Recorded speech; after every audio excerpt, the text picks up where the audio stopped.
Hi. Hi. Well, we're going into chapter 5.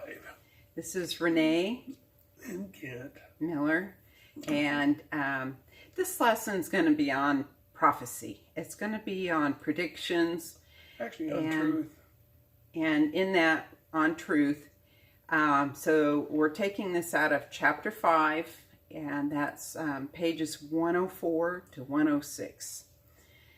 So, Truth and predictions. So we have a lot of predictions, especially in the last few years about end times. We have a lot of predictions about going back to 2000 and the computer crash, December 21st, 2012, and then that continues to today. And we ourselves have received a lot of predictions, and it's not necessarily our focus now. The lessons are, and this is a part of the lesson in understanding what the truth is. The truth of an event. The truth of an event. And what does that say? There are many paths to truth. A quantum path, such as you're here and you have these all paths that you can take, and you're trying to find the truth. So you take this path, and that leads you to more paths. So you keep going throughout life paths to find truth. So it's a choice, it's decisions. But the truth is not found until you complete the event that you're trying to find the truth of. So the truth lies in the actual outcome after the event has taken place and after we have done our homework in trying to decipher what led up to the actual event. It's not a prelude to prediction. Okay, so predicting is a totally different thing, which we'll get into in just a minute. But truth doesn't happen until the event takes place. That's true. And so it's up to us to discover what the truth of an event holds by studying the choices and the decisions that created the energy pathway that led up to a final event. Mm-hmm. The event also includes how we react to the event. So that has to be incorporated into our deciphering of the event. Well, precognition of an event is to have the knowledge of an event coming, without knowing what leads up to the event.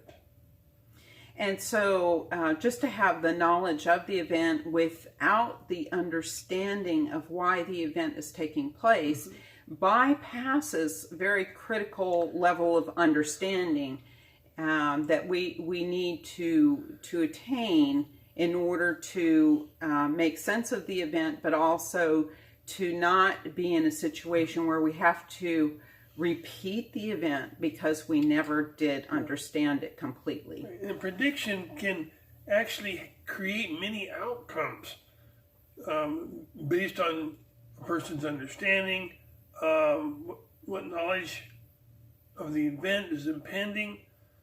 But if they don't know what is understood of the event and why it's happening, you can't really make a prediction.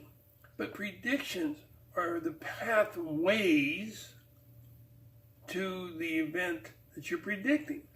Nothing is set in stone. Humankind, can change the prediction of an event based on their understanding.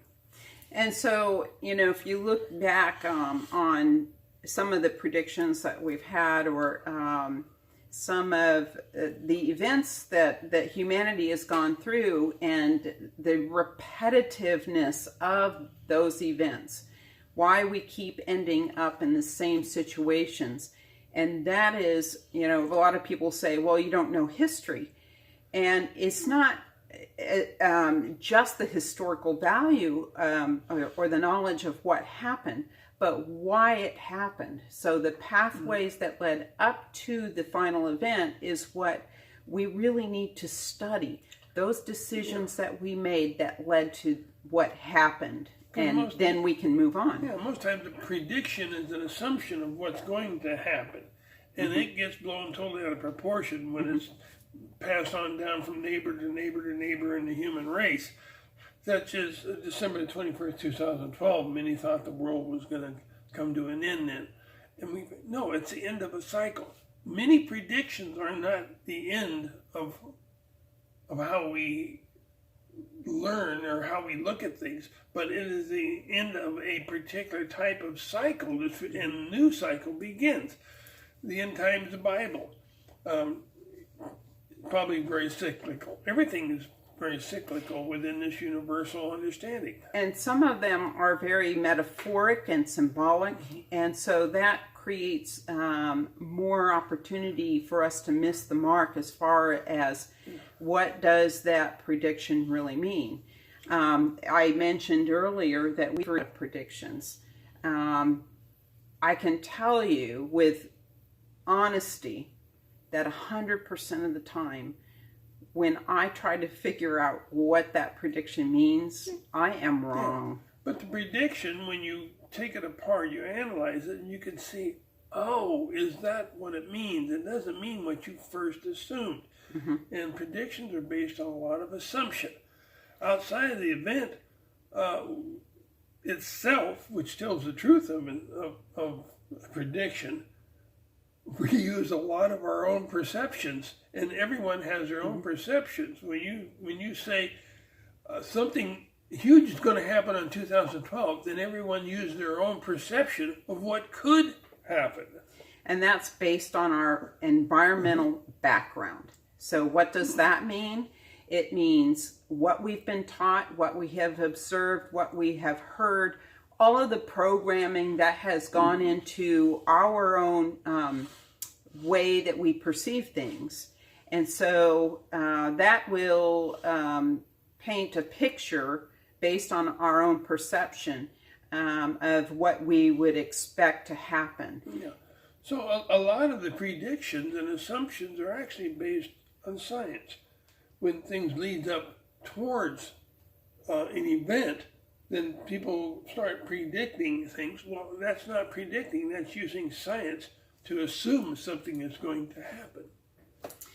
So, the truth. The truth does, it differs between the event holder, that would be the primary or the principal person experiencing the event, and those outside of the event. So they will, the ones outside of the event are only looking at the event from their perspective, from their angle or their advantage that they're looking at. So the event holder is really the one who's experiencing the bulk of the event.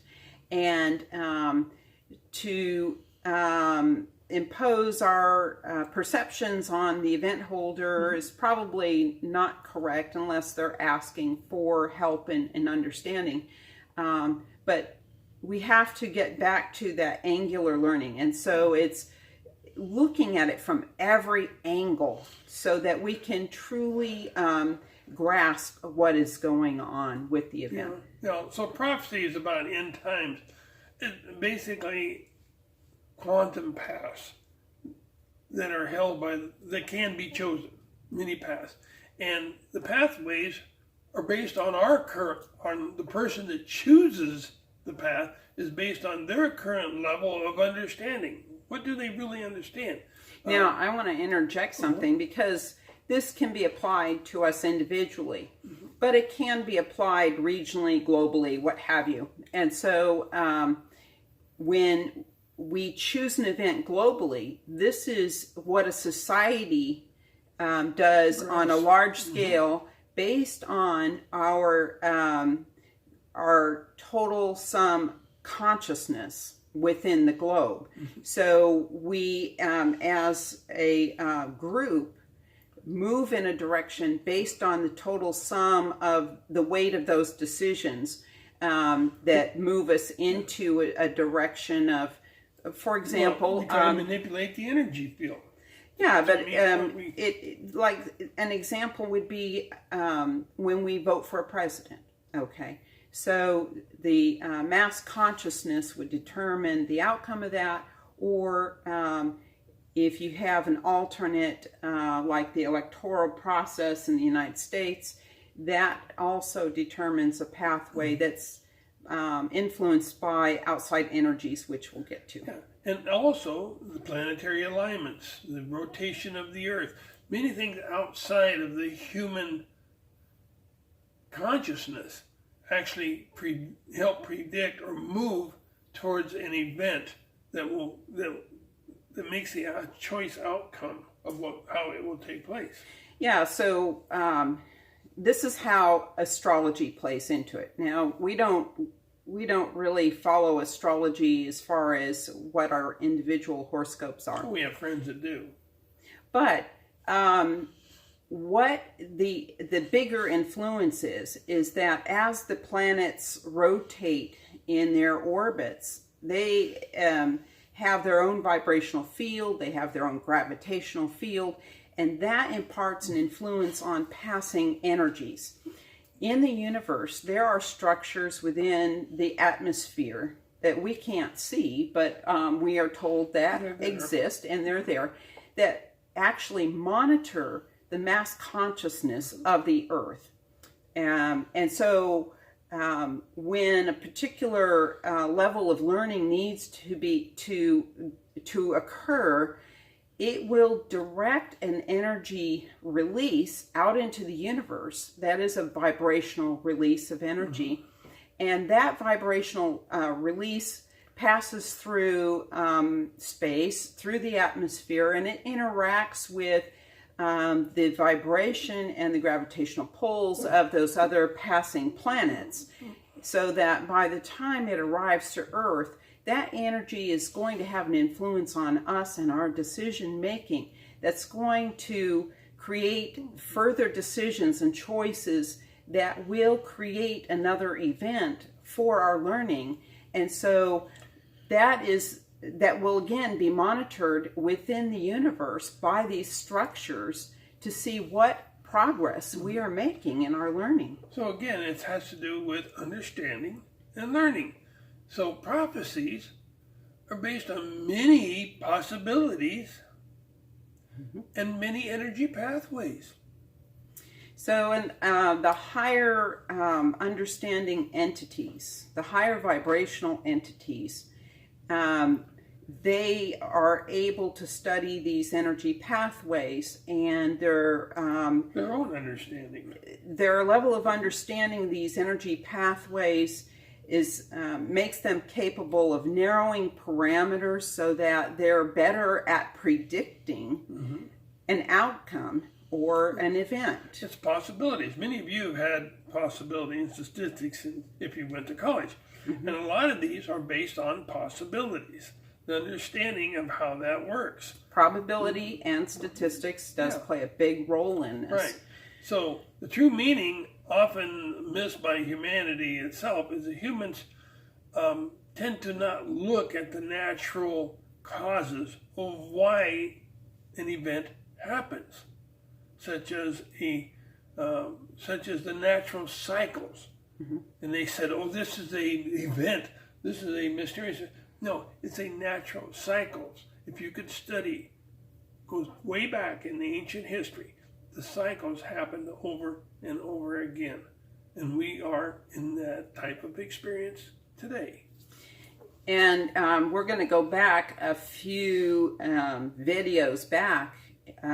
Each cycle is designed for specific learning to occur.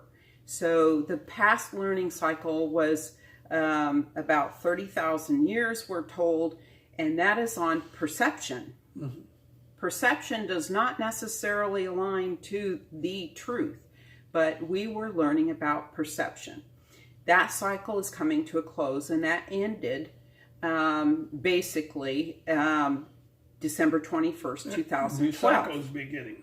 And a new cycle will begin when the electromagnetic field poles reverse. Yeah.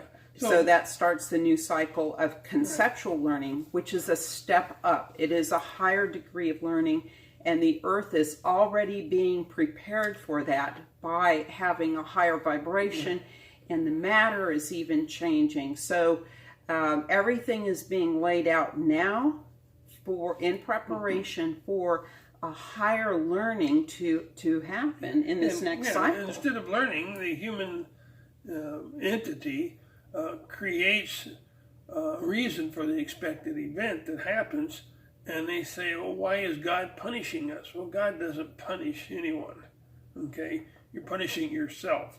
So all these predictions in these different paths of predictions, so-called predictions, can create huge amounts of chaos because people don't understand the reasoning behind the predictions, such as the 2000 computer crash, the Y2. Everybody start running around in circles like the sky is going to fall, or 2012, the anxiety, is the world going to end? These are created because you don't understand how these predictions are put together and the understanding that goes with them. It's a new cycle. So cycles are natural.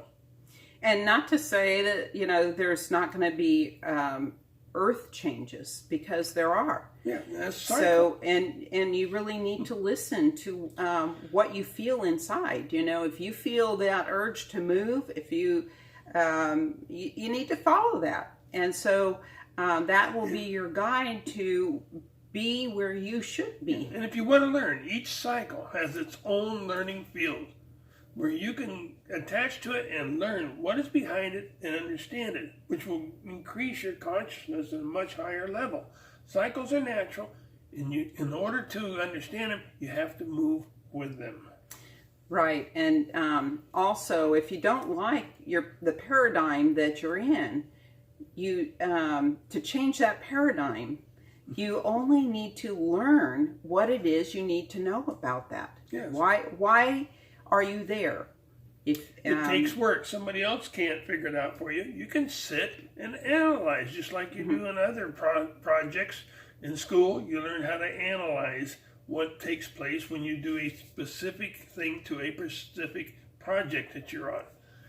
And so that applies regionally and globally too. So as we move through these changes upon us, we really need to look at everything going on around us within our own small sphere, regionally, and within our country and globally, and look at it from every angle. All 8 angles is what they tell us. And then we will come to a deeper understanding of what is happening and why, and what we need as far as our own understanding and our growth.